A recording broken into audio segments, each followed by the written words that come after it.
even though women have a very difficult climb to the top, they do make it. They get there. So these questions about whether women can be effective leaders or not, that's just a stupid question. Women can be effective leaders. There's no question. So there's not anything that women cannot achieve. And that's a very important lesson. Clearly in the book, the women took different paths. Their paths are not the same, but they all got there. And I think I talk to a lot of young women who get discouraged or they've had terrible incidents in their companies. People don't see their potential. They think they're incompetent, even though you're sitting there with an MBA, the person wonders, are you competent? Or you treat it like a token. Or if you happen to speak very well, they'll ask you a silly question, how did you learn how to speak like that? And so women continue to be stereotyped, you know. Or, you know, a student recently came to me who got her MBA, and she said, my company is worried now that I'm pregnant. They're wondering, what am I going to do? Well, I hope you'll have the baby first, and then but I don't know. She asked, what do they expect me to do? You know?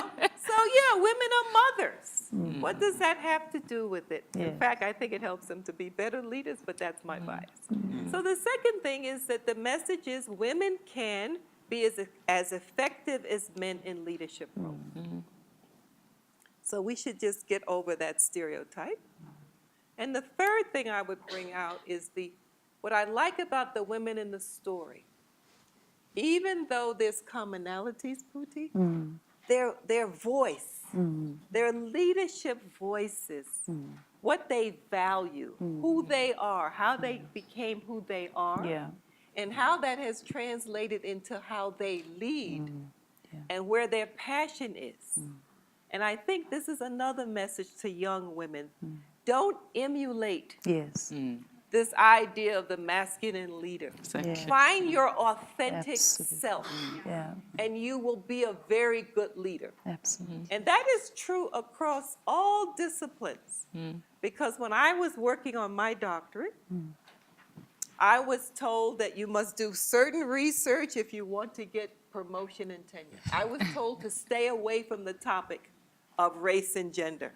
I was told that if you want to end up not keeping your academic job, study race and gender. That I would never get tenure. That my career would be over. This is true. You're working in a ghetto area. You're not working in mainstream.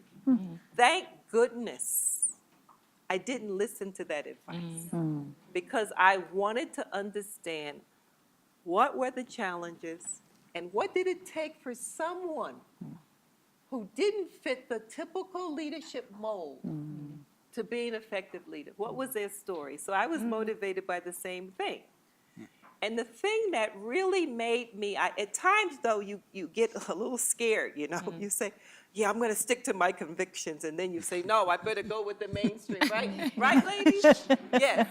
You know, somebody's just made a sexist remark to you and you want to, but then you say, no, I better be careful. But anyway, I'll just tell this quick story. The incident that convinced me that I was right, I started on this topic and I sent out a survey to people, Black women who had just finished their MBAs. It was a survey because I was going to do quantitative. But with one survey, the envelope came back and it was very fat. At that time, we didn't have online surveys. That's how old I am. But an envelope came back and it was very fat. And I said, boy, I wonder what this is. So when I opened it, it was a letter from an African-American woman where she bared her soul in terms of the struggles she was having in her present company, the sexism, the racism, and her last sentence was, thank you so much for doing this survey because I thought no one was interested in what it was like for me as a Black woman to be in corporate America, which was totally white. And from that letter, I knew I had to tell the story. So I just want to close on that point. So my message is that this issue of what Judy says, which I love, equal but different. And I think for South Africa, Dion, I would underscore what you said. If somehow we as a country could really get our minds and our actions around this concept of equality but difference, and to really strive towards that goal of seeing the potential in everyone, regardless of the outer package that they come in. I think this is what we must all work for, and that requires leadership and commitment on the part of all of us.